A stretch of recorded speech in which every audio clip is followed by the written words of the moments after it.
how do I want to become even more mm, free? Or let's say, how can I move through this change with a lot more space, internal space? I'm Mm. not internally clinging so tight to what I think should happen that there's no space for me to let anything else happen, even though the world outside is changing anyway. Mhm. And so my own relationship with change started to become more spacious when I started to practice mindfulness, reconnect with my meditation, and, observe, really connect with the observer part of myself. So that brings more spaciousness. Welcome to the Soulful Sound podcast, where you will find conscious, inspiring content to support your healing and transformation. Now, before we jump into today's episode, I want to extend a heartfelt invitation for you to be part of our community, where more insightful conversations await to guide you to heal, grow, and thrive. Simply click the subscribe button. It means the world to me, and your engagement is a big part of us reaching the hearts of other beautiful souls like you. Thank you so much for joining, sending you love, healing, and sound wherever you are. Welcome back, Calvin. Welcome back, Calvin Niles. I am so excited, everyone, joined by this beautiful man known as the Mindful Storyteller, who weaves together mindfulness, storytelling, and coaching to help individuals and organizations transform the way they relate, communicate, and connect. Welcome back. Thank you. Good to be back on your show after a few years. I think we had a couple of Yeah. episodes some years back. Yeah, it's good to be back. Yes, Yeah. I did think about that. I think you were one of the very first I had in when I kicked off this podcast more than 4 years ago now. And we've had a few others in group settings, and I know a lot has changed in 4 years. So I'd love to jump in. Now, I often like to top and tail the podcast with personal story, and then we end with our soulful sound. But because we've had you on and some of my listeners know of you, not everyone does, I'd love to know what kind of things drew you to the work that you're doing now. So is there like a pivotal moment in your work that might have shifted you into what you're doing now? And of course you can contextualize that in whatever way works for you. Trust you to open up with such a powerful question. Um, I don't know if I could place it to a particular event. Because I think when we first started having conversations, um, say within the last 10 years, I would say I've been through some of the biggest life changes. But now I'm much more interested in feeling an alignment and following my curiosity. So those would be, I would say, if I were to say thematically, those are the things that have shifted or changed as opposed to like, in 2022, I was walking down the street, I looked at the lamppost and then this thing happened. I think as a storyteller, it's fun for me to do that and easy to do it. But I think now it's much more like, does this feel in alignment? Mm, And so there's a lot of kind of going in and coming out, going in and coming out. Does it feel in alignment internally, coming out? How is that expressed externally? mhm. So I would say that's probably what shifted and sort of influenced a lot of the things I think about now and that we talk about when we're going for walks and, things like that. So yeah, those are probably two things I would say that are big shifts. Not spatial temporally linked, right? Yes. I was in a particular place or I was not a particular time, but maybe it's just a evolution. Mm. I love that. And I relate. I often talk about alignment being a revolving door between the inner universe and the outer world. So that checking in and coming out and expressing and then noticing and sensing and then going back in and the dance continues. So I love that. And I really appreciate that you went deep that quickly, that you went into the inner landscape.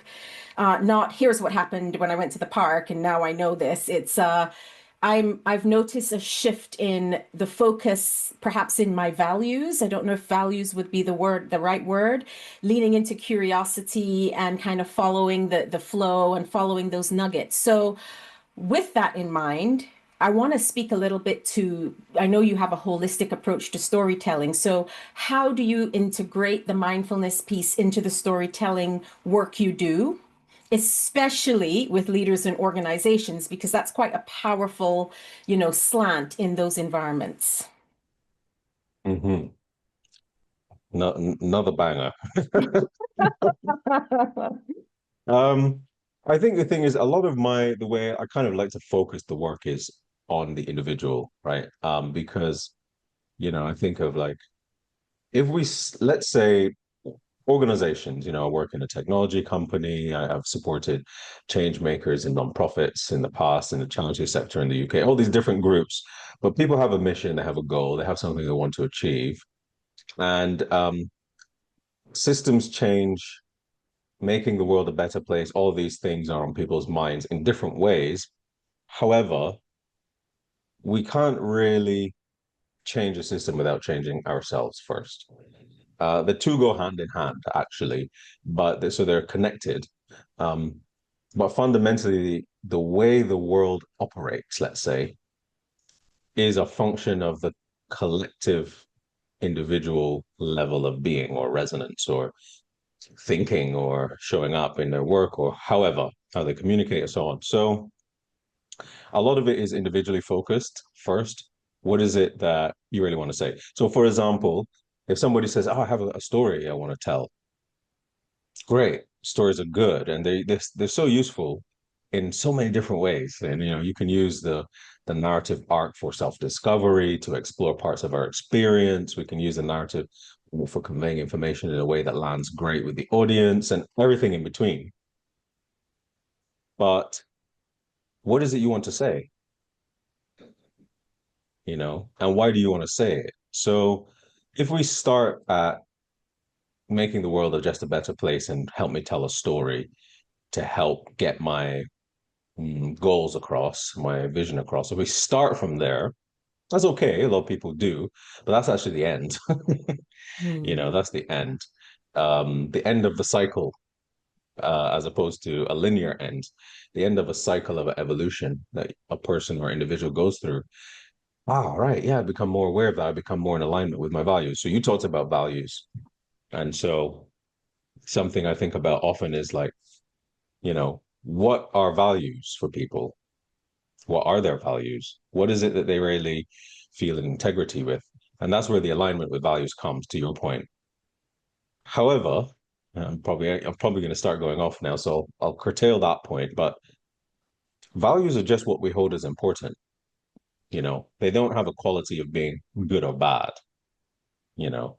Of course, you can have a destructive output or intent if you value something that, let's say, doesn't is not inclusive or doesn't care about the well-being of others or so on and so on.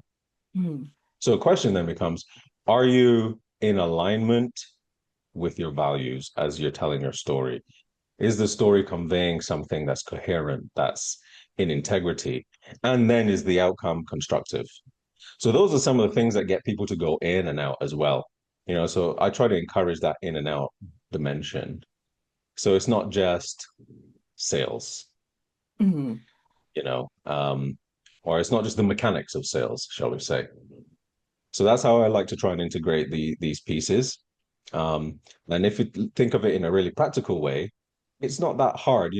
People don't have to go into long process of meditation or deep self-inquiry to tell a good story. But simple things like, what are your values? What Hmm. do you hold in high regard? Why? Why is that a value set of yours? Why does that matter? Why is it important? And sometimes it throws up lack of integrity or walking, let's say, I don't want to say disharmony, but it gives people that feeling like, actually, now I understand why I wasn't feeling so good telling this story this way. So there's a lot of integrity that's very important.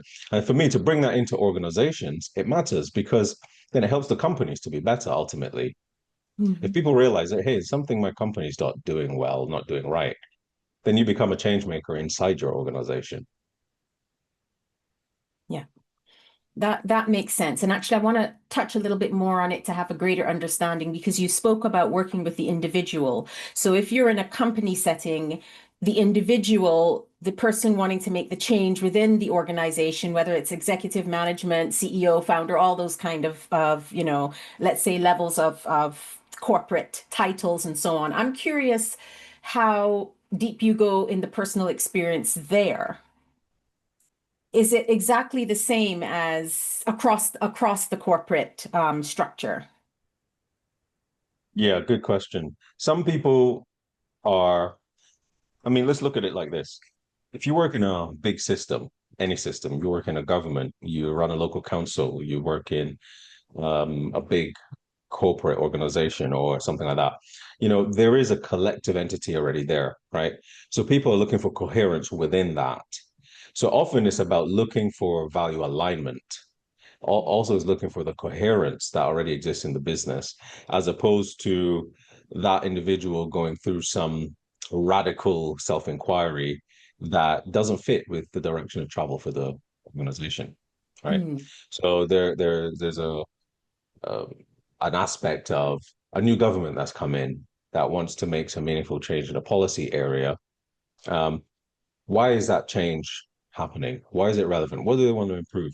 Does your value set align with this? Is there anything in your value set that you can hook on that and say, hey, this matters to me and the outcomes matter to me. So this now feels integrity. So there's simple things like that that people can do to map and work across that.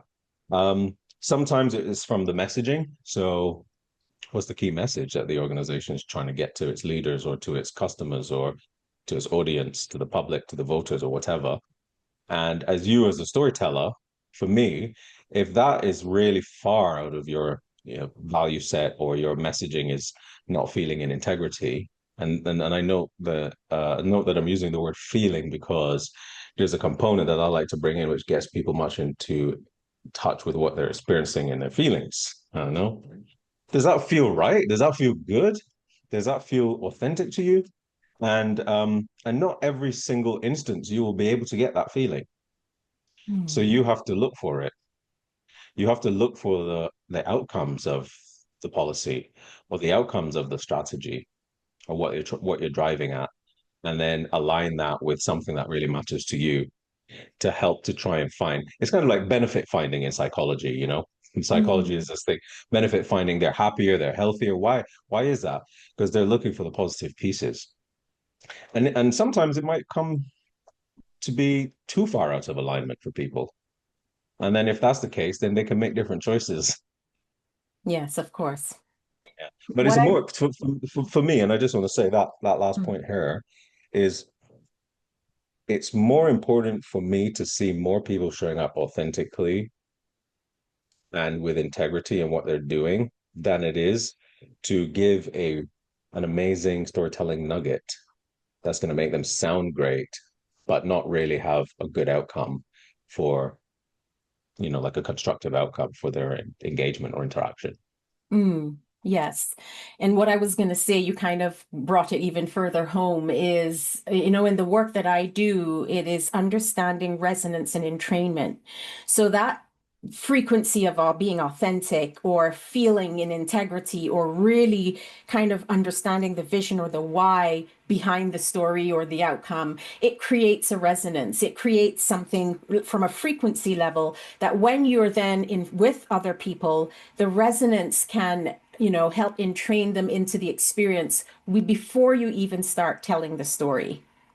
It's like performers on stage, right? There's a difference between someone who's, exquisite technically and doing a great job, but they're not really feeling what they're putting out there. And then those who, whether they're technically brilliant or not, can still take it home with an audience if they kind of create that space and resonance first. So I really can relate to the inside out approach, if you like, to this. Yeah. Yeah, Yeah, that beautiful. makes sense. And and to your point too about this resonance piece, not everybody works that way, right? So Yeah. I appreciate your question because you're saying, well, does it work across the board at all levels? And I think it's a case of some people having there's a part of them that almost already knows that, hey, there's something here for me to inquire around or to explore, to get to greater clarity or to get alignment on. They may not have the words for it. They may not be able to word it properly. And then often I end up working with a lot of people like that. Hmm. And I do know that you work a lot with people wanting to create meaningful changes, whether that's corporate or personal, things like that across the board. And I'm curious about your personal relationship with change and then how you help through the storytelling and the mindfulness, of course, working with others. But first, from your own experience with change. Mm. Well, change, that expression, very common one, change is hard. You know, in my uh role in a technology company, I work a lot in change.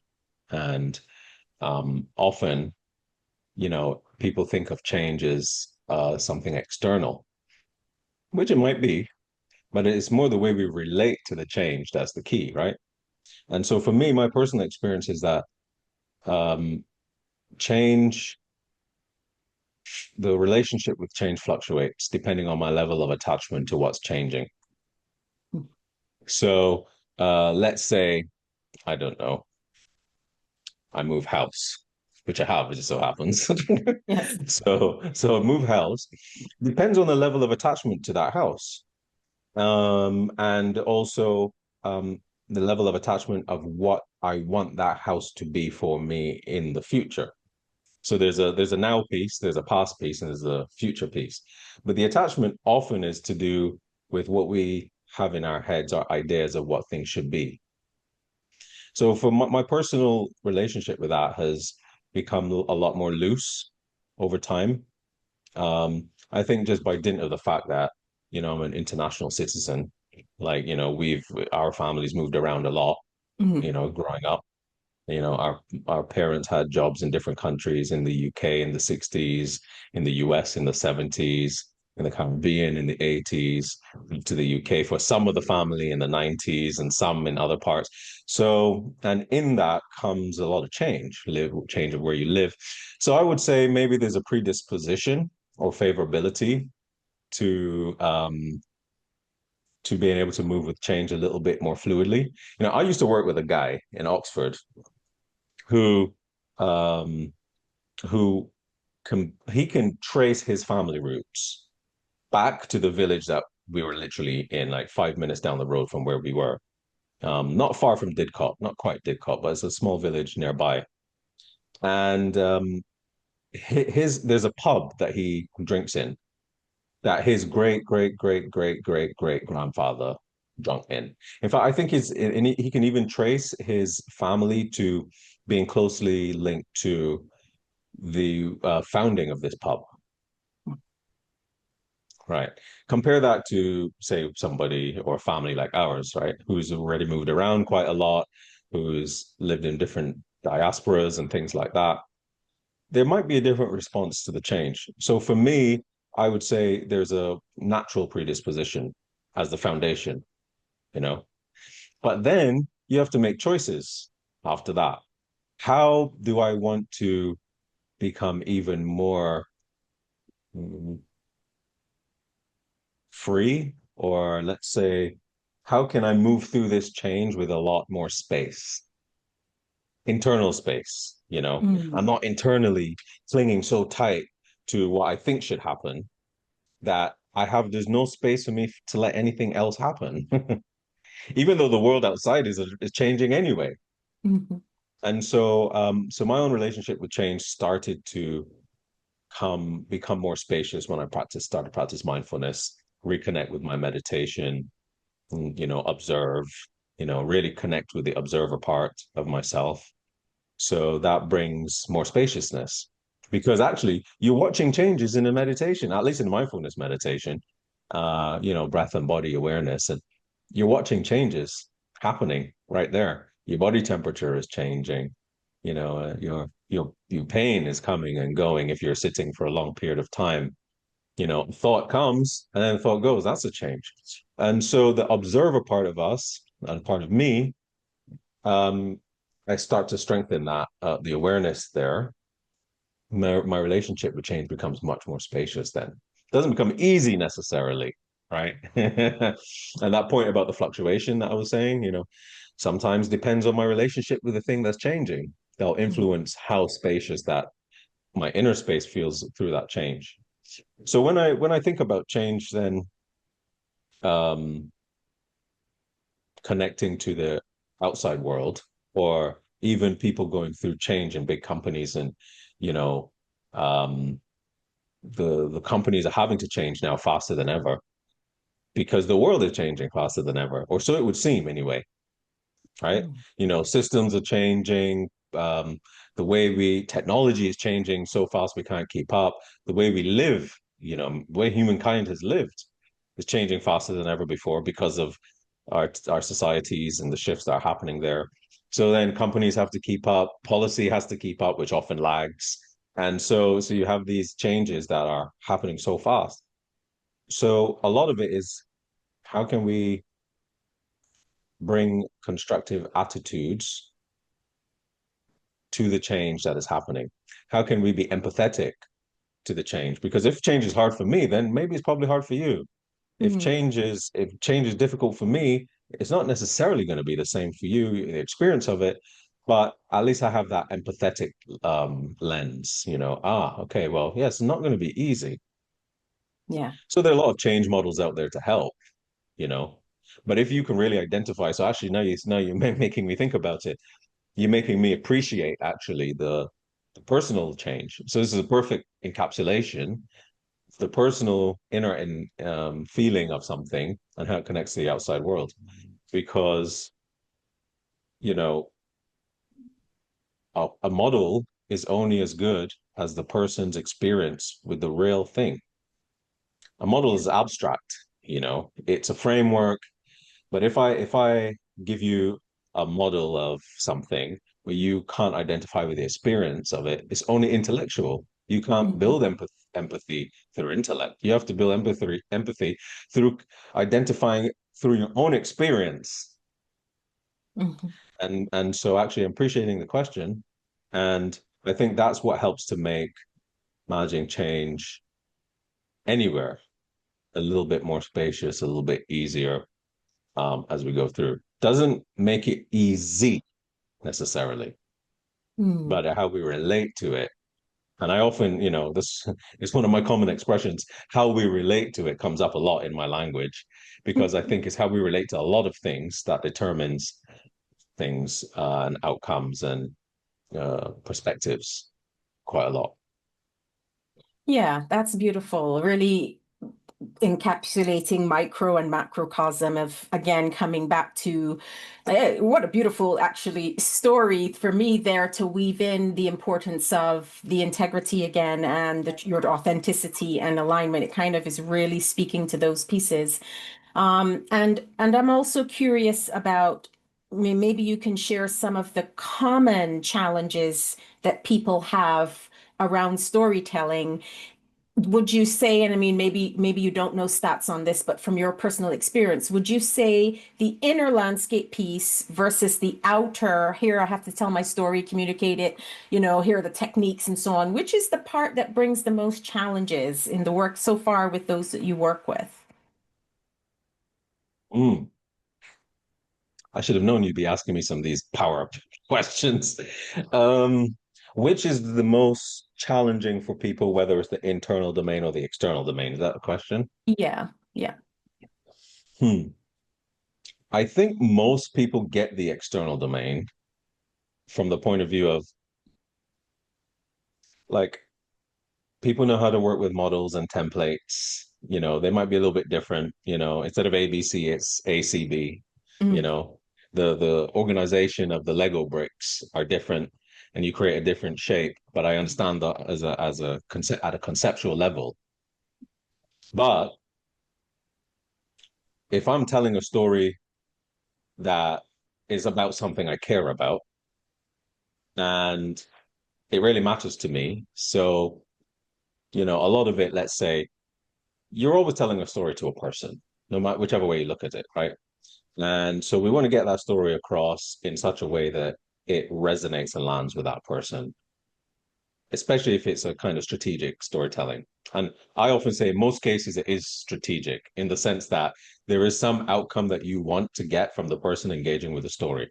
Not all of it is necessarily from that kind of very clear audience outcome perspective.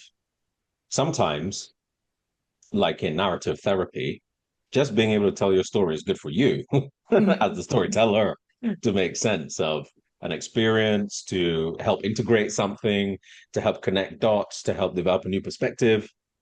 Because we know when we encode stories into the memory, it changes anyway.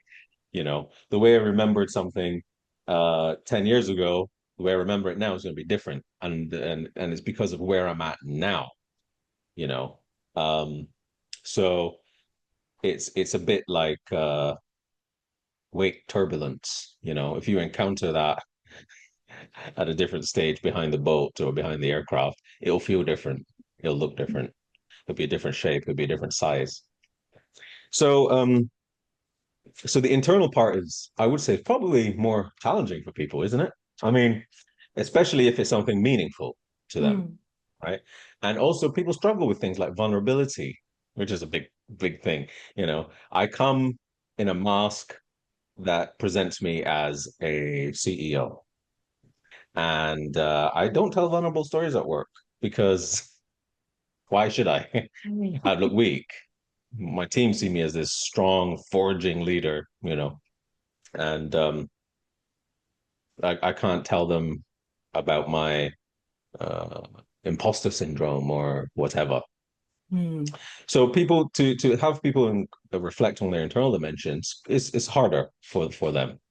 I think when it comes to the frameworks and how do I put this in this shape, tend to be a bit easier. The novelty sometimes is good for people, and there are a lot of templates out there. You know, I wrote about some of them in my book. You know, that there's Hollywood templates, which some of them tend to overlap quite a lot with the hero's journey. The hero's journey has actually got quite a lot of spiritual foundation. People don't realize, but it, you know, has a very spiritual foundation in the sense that it's to do with the the internal system as you go through a journey of change.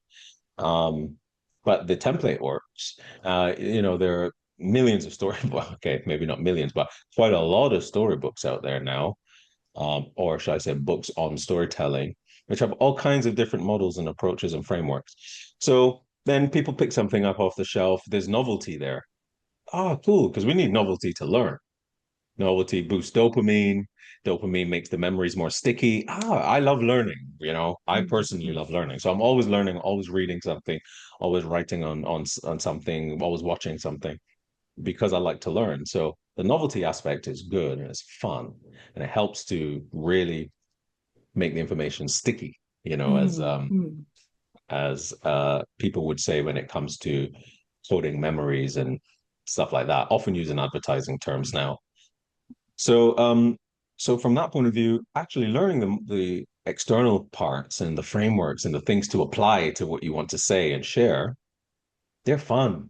People embrace them much more easy, much more playful to do. And even if it's challenging in a fun way, right? Yeah. But that's the deeper meaningful stuff, right? When you're talking about uh, a story that you want to share that you just need a nice simple analogy, you don't have to go to the depths of your soul to tell that story.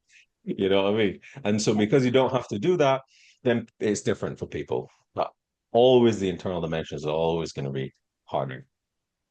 Yeah, I was curious because my own personal experience with you and working with you, I'm very fortunate to have some coaching from time to time when I have to do, you know, important speeches or talks or things like that. And I actually found in my personal experiences was the other way around. I'm like, yeah, I'm an open book, you know, I'll speak about any and everything. But the structure and understanding the kind of map and the wave that you want to take someone through your own own feeling, that was super helpful. So for people like me who are really like, okay, I'm heart-centered and vulnerable, I'm in the inner piece is like blah, but then you don't know how to get that out. I personally found it super helpful. Having that Yeah, I get that. structure and Yeah, here's how to do this better. And, you know, those pieces were phenomenal for me personally. that makes sense. Yeah. And I get where you're coming from because you're like, hey, there's something really resonant. There's something really coming up for me. I can feel this energy rising if something wants to burst out. How do I put that into some words? How do I shape that in a way that'll land with people? So totally resonates with me, and I get that, but it doesn't necessarily make it hard for people. It just is something, yeah, it's something new you have to learn. And people learn in different ways, of course. Some people are visual, some people like to write things out, and have it word for word. If, let's say, when people are doing talks and things, I prefer mapping and just having really basic maps because then you can remember the key parts of the flow, but then you can be a bit more natural with the communication style, right? And it sounds, you can speak extemporaneously about things rather than having to write things out verbatim and read it. But some people actually do prefer that. Mm. So for me, I really I often don't speak in absolutes when it comes to some of these things. Some people like pictures, some people um prefer to code things through using this internal analogy system. Like, when you and I went out the other day and you were like, oh, hey, yeah, that's her birthday. Okay, yeah, we're in over here. That's L. That reminds me of this person. And then you just link things, right? And that's Mm. just a way to learn. So sure, it could be a bit challenging, but let me give you an example of something happened once. I was working years ago with a large charity in the UK, one of the largest, one of my clients. And they asked me to help them with their storytelling for their volunteer fundraising program. They had a program already in place, but for some reason, the storytellers, they had to raise 2 million match funding with a big consultancy house. And they were like, we're just missing something. They knew they were missing something. They didn't know what. And when I really drilled down and, interviewed the boss and tried to understand the problem or the challenge, which I had a suspicion about anyway, right? It was that the people who were telling the stories didn't feel connected to the stories they were telling because they were taking stories off the shelf of the organization, but they couldn't connect it to anything meaningful for them. So this is the point where I was saying where you go back to your own experiences and make it relevant and link it to something you've been through. That's how you really supercharge, put energy into it. And I was showing a group in a 2-day workshop how to use a particular template and a structure. And somebody in the group actually broke down in tears. And it was not the subject matter because there was nothing emotional about it, about the subject matter. It was the feeling of the pressure of being in a learning environment, which probably connected back to their school days, which they probably felt like, I feel like I'm in school and I need to learn something and I'm not learning it fast enough. Right. Then you realize and you really explore that and you see that that's an internal thing. That's not external. It has nothing to do with the template or the model. It has to do with how they feel about something, that an experience that's happened to them as a child. You know, we went to school in a school system where it was like that. If you didn't learn something fast enough, you get your ass whipped. If you Get didn't know that your that times ruler and tables, knuckles ready. yeah, the times tables, the two times table, three times table, everybody in the class is, yeah, three threes are nine. Everybody's singing it amazingly. And then as soon as you start getting six, seven, it's only like three voices in the class who seem to know the times tables, and everybody else is kind of like looking at each other, and they're just mumbling. And then the teacher will actually line everybody up Mm. and beat you. This is the kind of education system that I remember and you remember coming up in primary school, right? When we were 6 and 7 and 8. Now imagine you're in a learning environment now and you haven't resolved that And you have to learn a new storytelling template that some guy is teaching you that your work has brought in because your company needs to raise 2 million in 3 months' time. And you're not getting this model quick. Now you feel stupid. And so all the feelings of shame and, come up and all of that. So it's always an internal thing that's harder, Oh, yeah, you know? for sure. I'll give you another quick example. I remember working with another nonprofit, another charity in the UK, and this group um, had a mixture of different learning styles, very neurodivergent group. Some had very severe learning difficulties. Maybe it's confusing the letters, for example, or some people just, when they hear a word, you have to say it multiple times and the syllables can't be too long. And so there's varying degrees of complexity. And there was a complexity of the learning rates. And there was a person there, a lady who was working at this company for 42 years or something like that, like a really significant proportion of her life. She was at retirement age. And remember, most of the people in this group had some kind of learning disability. And she said, "What was that word? Excuse me, can you slow down? I've got a learning disability. It's easy for you guys." And she looked around in the group, said, "It's easy for you guys." Of course, it wasn't easy for those guys either, right? There was a guy in there who he couldn't even write, so he had a helper who would help him write, you know. And she believed that it was very difficult, and she got really emotional because similar reason took her back to school days before you even had a name for the learning disability. Mm. you know you know in our time, there was no such thing as dyscalculia. There no such thing existed in our schools. You couldn't do mathematics, you were stupid. All right. Mm. So then you relate to these things and they bring up all these fears and shame and exclusion and all of these things, and then that makes it difficult for people, and then they think it's the template, they think it's the thing, and often it's not. Often it's the way we relate internally and what story we're holding inside about our capabilities. Yeah. Yeah. And that's where changing the inner narrative is super helpful. If we can tell ourselves that that's not the truth, or that's not, unless I make it so, then we're able to change the inner landscape as well through the storytelling. And I think that's incredible. I mean, I have rewritten and have many stories, I'm sure, to keep rewriting within myself. I'm writing some brilliant ones now that incorporate some pretty big humorous pieces. I'm going to be bringing those into the reality. This is going to be fun. I'm glad you mentioned that, because humor is so important. Hmm. you know it's critical. You got to be able to laugh at yourself, Yeah. man. I mean, sure, you don't have to, but it's a really, really, really helpful way to dissolve some of these areas. Yeah. It's such an important part of that process, so I'm glad you mentioned that. Yeah. Yeah, and I think with the education system moving forward, all teachers need to learn this storytelling, this because as you talk about the stickiness and the learning and everything, all of my favorite teachers were good storytellers. That was the distinction, Likewise. Yeah. so I Yeah. think that's a really important thing. Now, you did bring Actually, up, yes, go on, yeah, I know you're going to go with another question, but let me just say something there. please.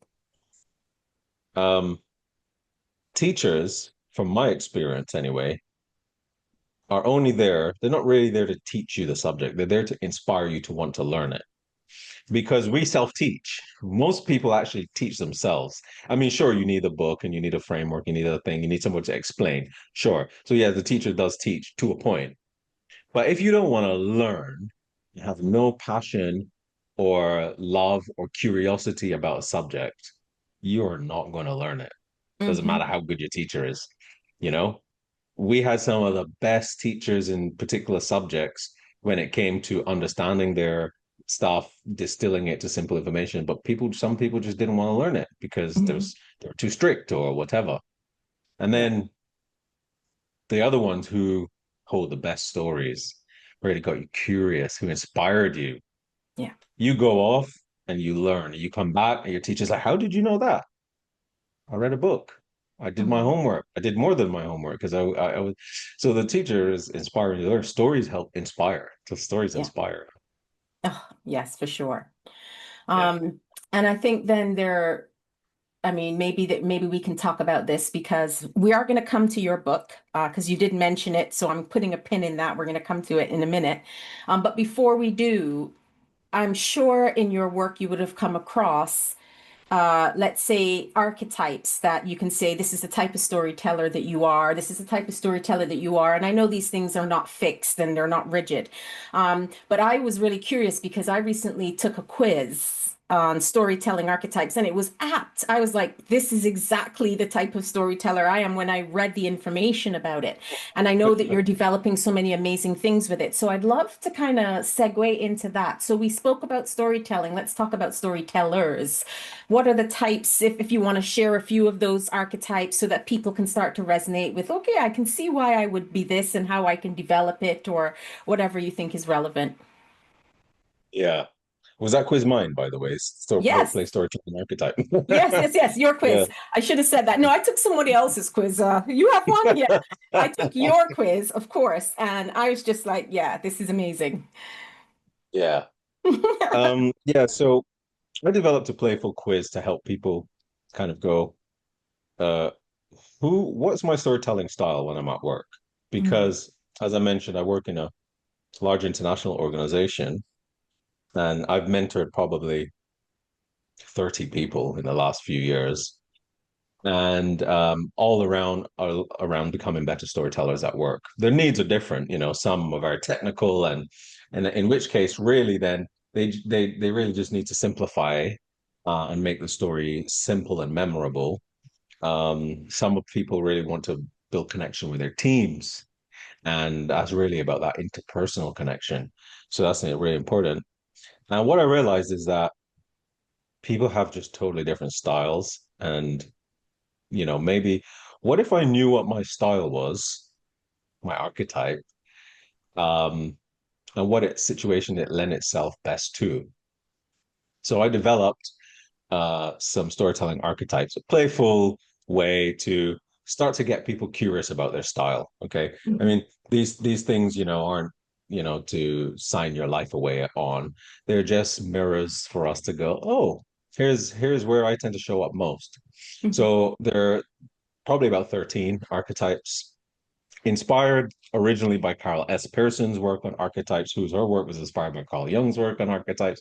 So, building on the shoulders of giants, as they say. yeah. And maybe I could share one or two. So one of them is the beacon, and the beacon is an archetype that, of course, like if you think of a lighthouse, that's the image of the badge, right? And the Mm, beacon brings guidance, strength, and vision and hope. And they're the ones who light up the room. They're the ones who, when things might feel a bit down or the team is going through a challenge, maybe the beacon wants to tell a story, you know, about giving vision and hope. And there are other archetypes that fit into guidance, and mm, there are other archetypes that fit into strength and so on. So the beacon is one. The anchor is another one. The anchor is as it kind of, can you imagine? It's like stability, you mhm, know, it's something where people could come back to. And in that archetype grouping, I like to call it strength and challenge, because the anchor is giving you that feeling of resilience. I'm strong. You mm, can lean on that person. And as a storyteller, maybe you're telling stories about times where you were going through a hard time, you know, mm, and but here's how we steady the ship, kind of thing, you know. So yeah. that's another example. So those are two, maybe. Third one maybe is the orchestrator. The orchestrator is more about like guidance and structure and how to mm, give people a framework to work within. So if you have a challenge in your team where maybe they're just like, this is a green field with no boundaries, when they say white sheet of paper or blank canvas, Maybe an orchestrator is good in a situation like that. And then you're telling stories that are helpful to give that structure, to give that guidance for people that they need. So depending on your kind of zone of genius, let's say, will determine, oh, well, what kind of stories can I tell that might fit these? Mm. What stories lend good support to the audience member who I'm communicating with? And if you know that archetype, then you might tell stories that fit that description, that fit that structure and guidance, or fit that vision and hope, or things like that. So those are a few. And like I Mm. say, in reality, most of us are all things, but there will be at a given time in your life or given time in your situation where there is a predisposition or a preference or something shows up in a greater proportion. Yeah. So my archetype would have probably changed over the years of my career, you know, depending Hmm. on where I was in my own self-development, depending on what role and industry I was in, you know, things like that. But it's a good fun way, especially when you're having to communicate a lot with teams and you're a leader. It's a good fun way to go, oh, what is my storytelling art? I need to get better at storytelling, which everyone does. The Hmm. World Economic Forum has actually called out these kind of soft skills and communication and empathy as really critical in this juncture of our technological evolution. Sure, we need data scientists, which of course those are going to be high in demand, and people who really specialize in artificial intelligence and all of the things where the economy is going. But also, what does it mean to be human? I mean, why are we building all these things? They're for humans, aren't they? We're building Mm. all these solutions for us in most cases, not all. Yeah. Some might be for the natural world and for other species and things, which is another subject I care about. So we can talk about that too. Yes. But yeah, I think how we show up for each other is very important. Yeah. Good to know. It is. And I will say that in taking your quiz, your archetype storytelling quiz, I found it really the actual process, it was short. And I found that the questions were really thought-provoking. I actually took a little longer than I thought I would for me. I'm just like, yeah, I know, because and I actually learned a lot just through having to mine for the answers before seeing the result. I thought, oh, I wonder why I chose that one. Or actually, I'm leaning there, but there's something, even if it's just a subtle moving of the needle that made me choose this one. It was a really interesting, I really like the way you put it together. I think it's just thought-provoking and mining for the nuggets before you even, get to the result. So I thought that was quite cool. You don't get that in all quizzes. So I just thought, yeah, definitely want to drop my own personal experience doing it. Oh yeah, no, I really appreciate that. Yeah. And the good thing about it is, for me, it's just like I mentioned, it's a really nice and fun way for people to reflect. That's all it is. Exactly. And you can go out, go off, do it. You can find out what your storytelling workplace archetype is, and you go, okay, cool. And then you can forget about it, or you can go, oh, how does this really help me be a better storyteller? So there's options Yeah. there. Yes. And so let's beautiful segue into the book because you did bring it up a little earlier. I said I wanted to come back to it. Mindful storytelling. And I know that you're an author and you have many books that people can check out. But since we're in the topic of storytelling, let's speak to that one. Yeah. So what do you want me to say about it? Just general roundup. What is Yeah, it for? perhaps how it helps, like what's in it and how it will help people tell better stories. Yeah. Thank you for asking the question because this book is a very nice, short, easy to access and digestible book. And the strap line is a playbook for corporate leaders who've lost the narrative plot. So already hey, this is a playful book, okay? Yes. It's going to give you a lot of nuggets, but it's going to be really short, easy to digest, and it's the kind of book that you will put on your shelf and come back to. So it's a resource. And the book is really for people who are growing in their careers. I mean, anybody could use it, actually, who wants to become a better storyteller, full stop. But it's really targeted to people in, the corporate environment who want to grow in their careers. They're probably something, you remember we said earlier in the conversation that some people are already curious, they feel something, they're asking, but they're not sure how to put it in words. Mm. Maybe there's a curiosity about mindfulness or life meaning or purposefulness, or, we're not talking about hard for, low EQ robots here, right? They're not the ones who need to buy my book. We're talking about big-hearted people who want to lead others, who want to be their best version of themselves. They want to grow in their career. Maybe they're looking for meaning. Maybe they're, at a pivotal area of their career, but either way, they're growing. And it Mm. might be inside their company, it might be outside. How do I become a better storyteller to help advance my effectiveness in my role? There's a lot in there that's really to help people communicate with their team, to help them learn some really basic things about stories, what a story is, for example, recounting of events, historical or not. Um, there's some references in and frameworks in there, but I focus a lot on the hero's journey framework because I think it's just so applicable to so many scenarios. Mm. And it helps us to be a little bit more free again. And talk about spaciousness. So the mindful component is, we don't need to get overly attached to the story actually, because the story changes in our life. You know, our stories give us meaning. They're signposts, but that's really what their fundamental role is. So they help us to create meaning. They're signposts.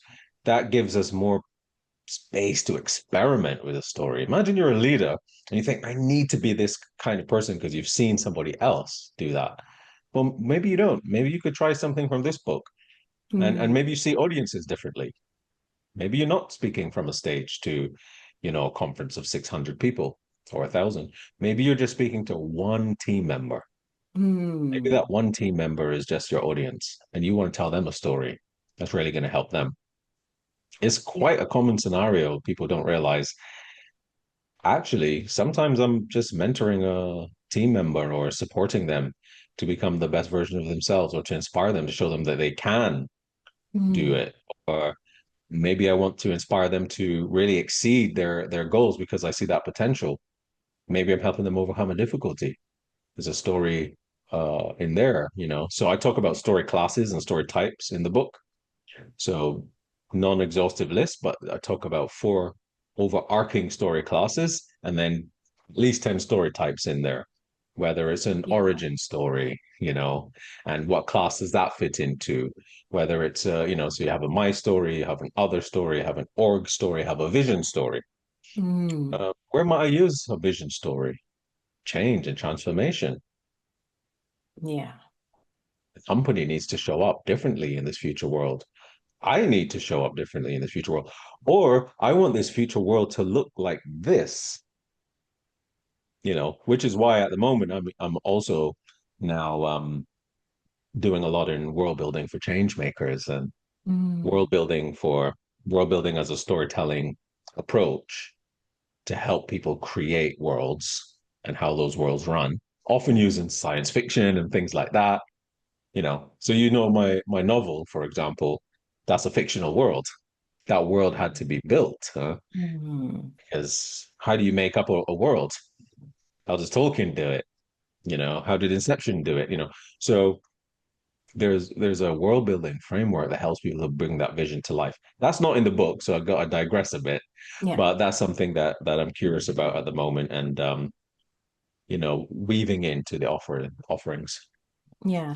That's beautiful. I think it's really important, the nuance, because often people hear storytelling and they think, okay, I can get up and do some public speaking and all of the things that you kind of said, not necessarily 600 people or a large audience. It's just that one story that can be so pivotal in changing one of your colleagues, staff, whoever, that makes the difference in how they work and how they show up. But I really love that you brought that up, because it's really important to acknowledge, as you say, that we're always telling stories. Yeah, the thing about the individual storyteller, or the individual audience member rather, one person who used to be my boss, who's now a very dear friend and a lifelong friend, my brother.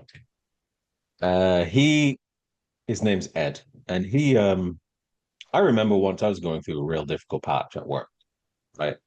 Really, really, really difficult. For a lot of reasons, but we talked about change last time. How did you relate to change and what's your own journey with change? I was going through a huge change, and that was happening in every domain of my life. It was happening in my private domain, my professional domain, and with myself, with my relationships, everything. And I remember having a situation at work, professional situation, where part of my role was to write board papers. And so to go off, do research. I would do position papers, so it wouldn't be deep, deep, deep research, but it'd be like, hey, do you want me to explore this further? And then the board would say yes or no. And then you go on deeper research, then you would write it up. And so there's a lot of, I'm an ideas person, so there's a lot of ideas and how can we do this? And a lot of knockbacks, a lot of knockbacks. And these things seem to intersect at a very low time.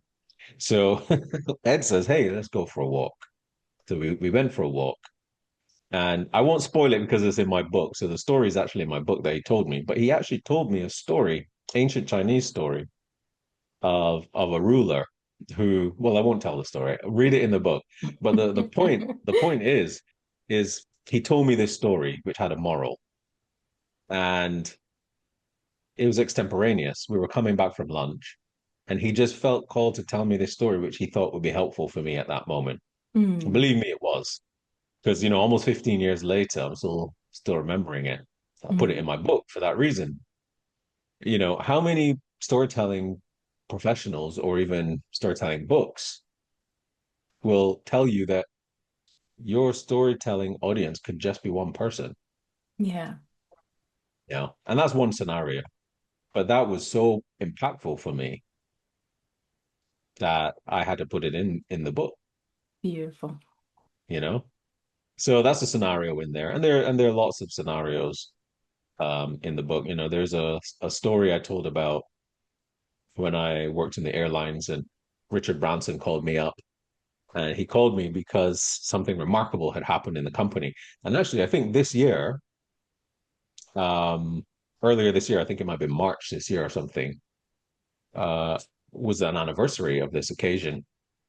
But a baby was born on a Virgin plane. And I Wow. was working for the airline at the time. It's never happened on Virgin before. And it was a big deal. And I was asked to go and meet the flight, and me and a team member went. And my team member was taking the passenger to the ambulance or something like that. And my job was to meet the doctor who delivered the baby and escort him to the waiting press, right? Heathrow was still had the old Queen's building at the time, and a lot of buildings that no longer exist at the airport. And I met a man, Dr. Oladipo, who was a bone surgeon from Boston. Can you imagine a bone surgeon delivering this baby? And I said, yeah, what was it like? He said, just like riding a bike.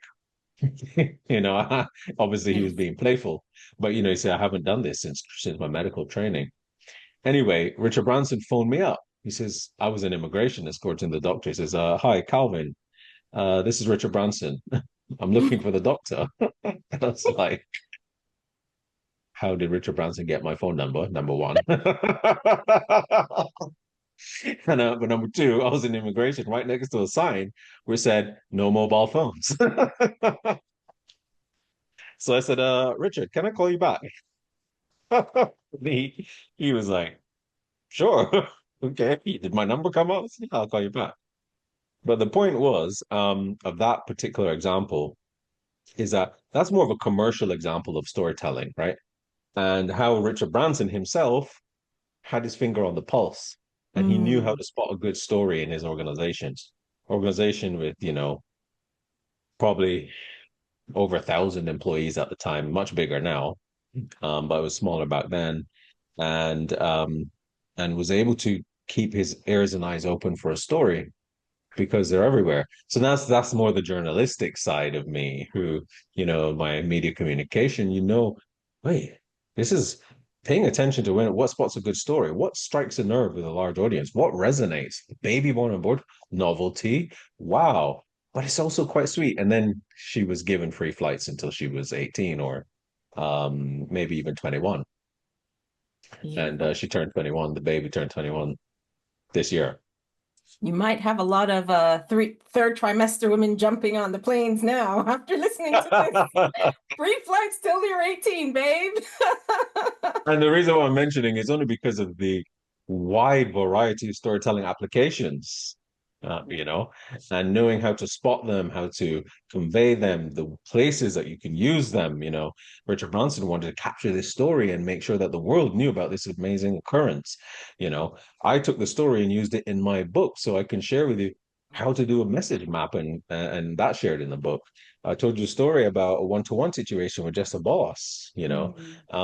So the book is small, short, easy to digest, but gives you really, really practical ways and diverse ways to help you grow your career if that's what you want to do using storytelling. Yeah, well, that's a great story. And not just, I mean, I don't know Richard Branson personally, but not just having his finger on the pulse, but the personal approach. Anyone could have called you about that story. He called you. I think that's worth mentioning because it really does speak to we spoke about authenticity, integrity, the value system, the values, and that's a beautiful noticing for me. Sure, yeah. I mean, you could say, well, of course, there was a whole kind of like press angle here and all of that. You could say that, and he spotted the commercial opportunity of the press, but he would not have been waiting around waiting for this to happen.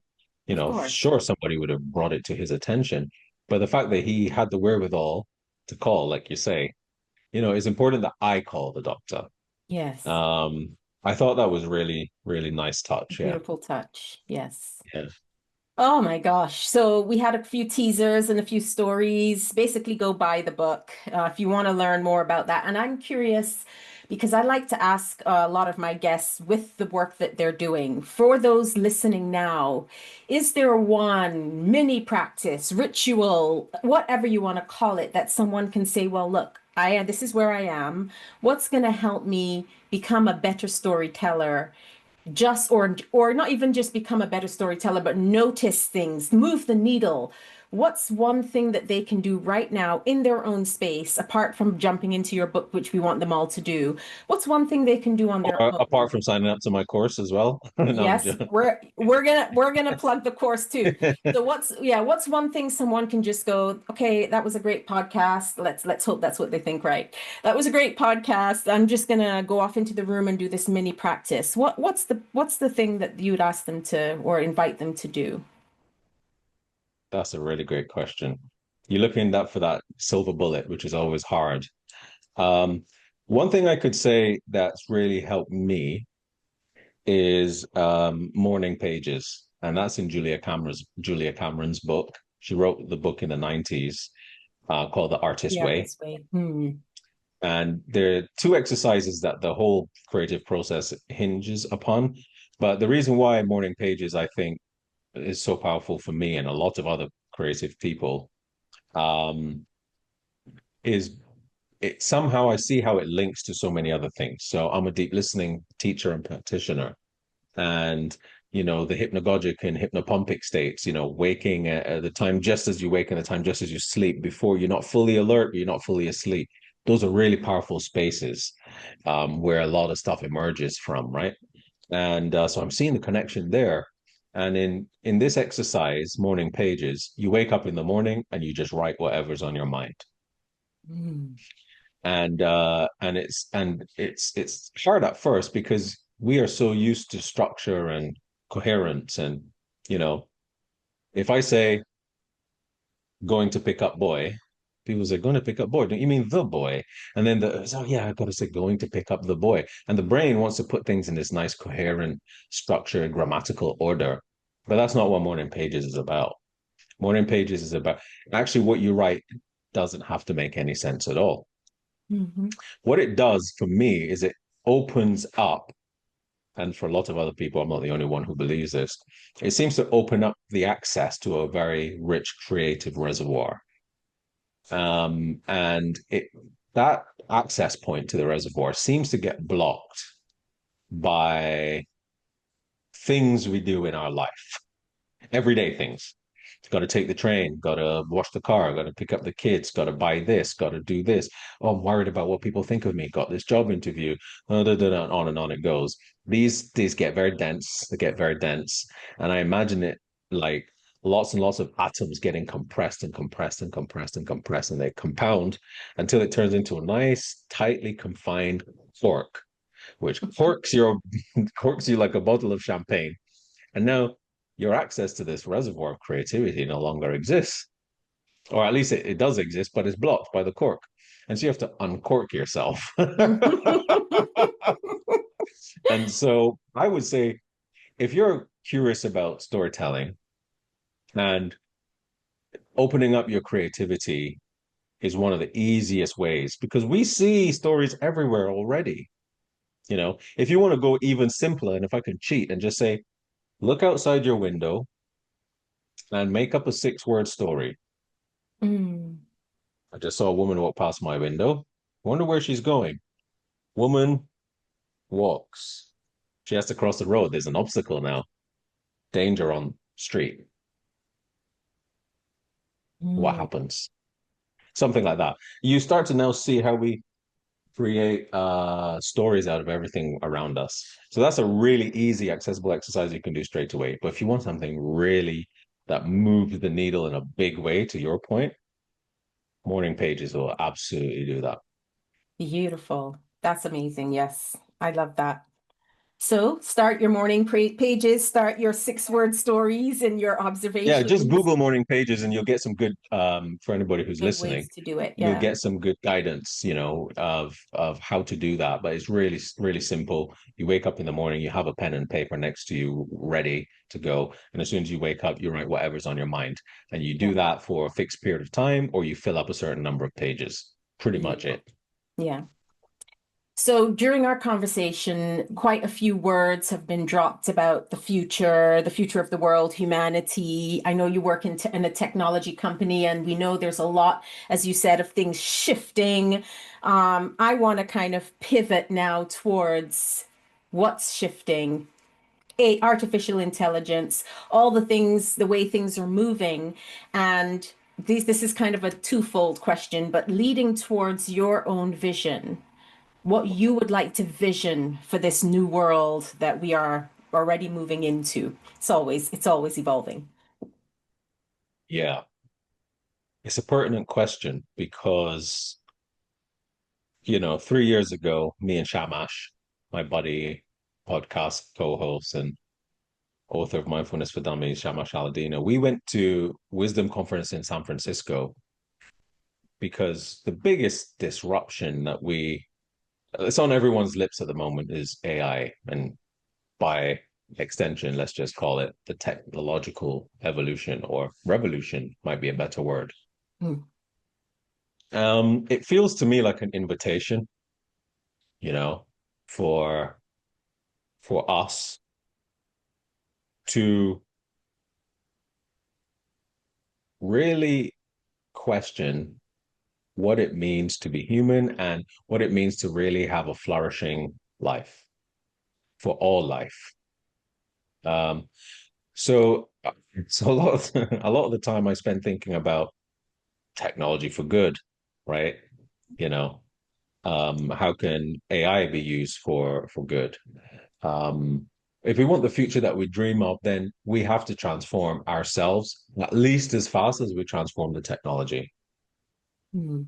So there is a transformation that we either choose or it gets done to us. Mhm. And at an individual level, that really means questioning things like what is meaningful. You know, I remember reading, and this story is actually thought to be legend. It's thought not to be 100% true. I don't know if it is or if it isn't. But you know, there was I forget the lady's name now, but she was asked, she was an famous anthropologist, and she was asked, like, when do you really, what is it, what does it mean to be human, or something like, when did you realize that humans really care for each other or something? I don't remember the question, but what she was saying, was like, why is a human species so different or special or something, pointing towards that direction. And the story goes that, in her work, she found this bone which was broken, but the person lived a very long life. So the bone had broken and healed. And if you're going back to prehistoric times, a human who had a break, any other animal in the animal kingdom who had a break would probably die because they couldn't keep up with the herd or the group or whatever. But this tribe, this person lived to an ripe old age, which would mean that the person was cared for by their community. They would have had to be nurtured, to be fed, to be carried, to be protected. And there's something that story really points to me more deeply about compassion, connection, Ubuntu, sense of community. I am because we are. I am because you are. I can't thrive if you're not thriving. How can I be happy if everybody's not happy? And I don't mean that literally, like, of course, I'm happy now, but everybody's not happy. But the work never stops then until Yeah. we want everybody to be free and happy and thriving. So ideally, this technological evolution, technological revolution that we're going through is going to provide potentially so much material abundance. We're already in the Western world living incredible material abundance now, but we still have people who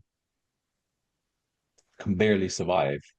Um, so how can we make sure that the technology that we're creating is really solving some of these big problems in the world and widens the net to include not just my life, not just your life, not just a human's life, but all life?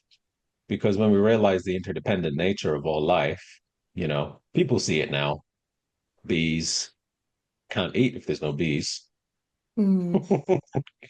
you know, California imports bees from Europe now by the billions so that their farms can grow. Yeah. Yeah. And so there is this whole interconnected nature of all life, that we're starting to scratch the surface of its importance and also to realize that we are part of something much bigger. So the future I'm thinking about is really about how can we transform ourselves sufficiently to meet the opportunity of the time, Mm. which includes technological evolution, which includes the planetary boundary erosion.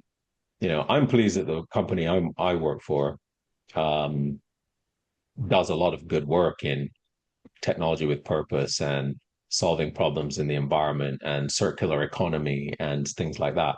But there's still a lot more to go, still a further way to go. And there's still a lot more systemic, structural, policy, governmental ways externally that need to change. But if our internal world doesn't change, our mindsets don't change, or we don't expand our consciousness to a point that we can't see beyond our own short barrier, then all of these revolutions are happening with the technology and all of that won't really won't really move the needle in the direction that probably needs to be moved.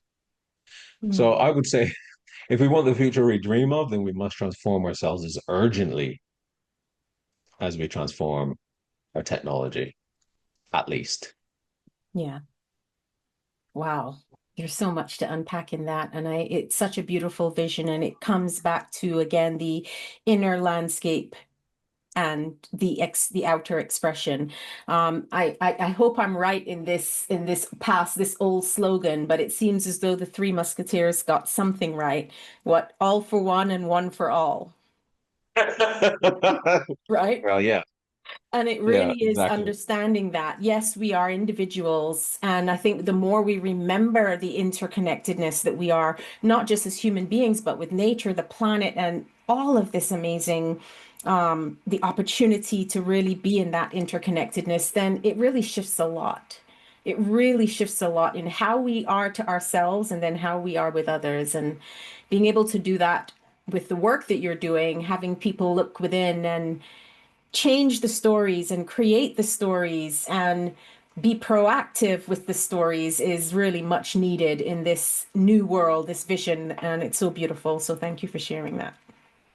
Yeah, I mean, that's my question, right? What's the next chapter of the human story? And it's very much we have to answer collectively that question. What's the next Mm, chapter of the human story? What do we really want it to be? So a lot of that comes with personal transformation, breaking of artificial barriers of sense of individual selves, who we think we are, you know, ego dissolution, as the Buddhists would say, mm, you know.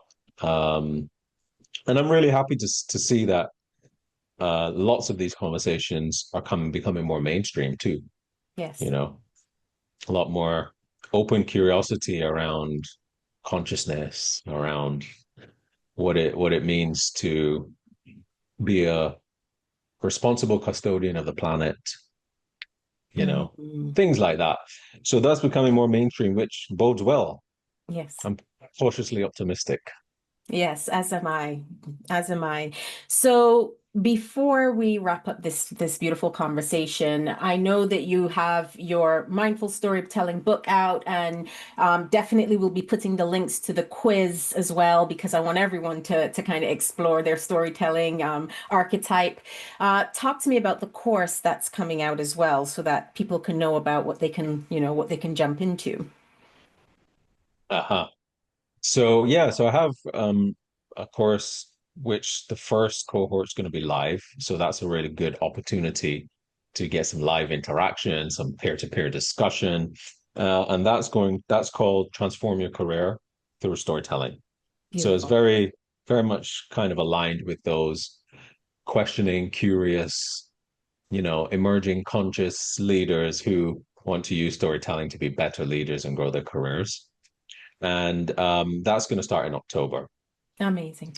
But I do have some entry level courses on my website as well. So, people can check out, sign up to a couple of them are even free. So people can sign up to those as well. But my live one coming up would be a great opportunity to dive deeper into some of the subjects in the book. Amazing. Oh, thank you so much, Calvin. You are awesome. Ah, and I can say how You much I too. love you. I love these conversations, but of course, being able to jump on with my brother is always a joy. And I really celebrate you and the work you're doing in many different ways. But let's say now in through the storytelling, the mindfulness, helping people interact better, communicate better, more authentically, and really bringing deeper, much needed connection, in the world. So thank you so much for that. Thank you. Thank you. I love you too, my sister. Oh, I feel it. You're my favorite younger sister. Do you know that? I'm gonna go tell. Okay, yeah, I know you put younger in there. You're all right. You're all right. Fabulous. Okay, so what is your soulful sound to the world? And that is just a prayer or desire that you wish for the world.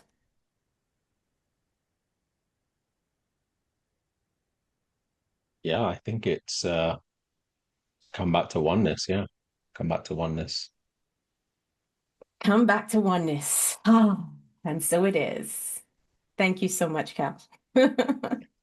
If you love this episode, hit that like and subscribe button and make sure to check out our other episodes.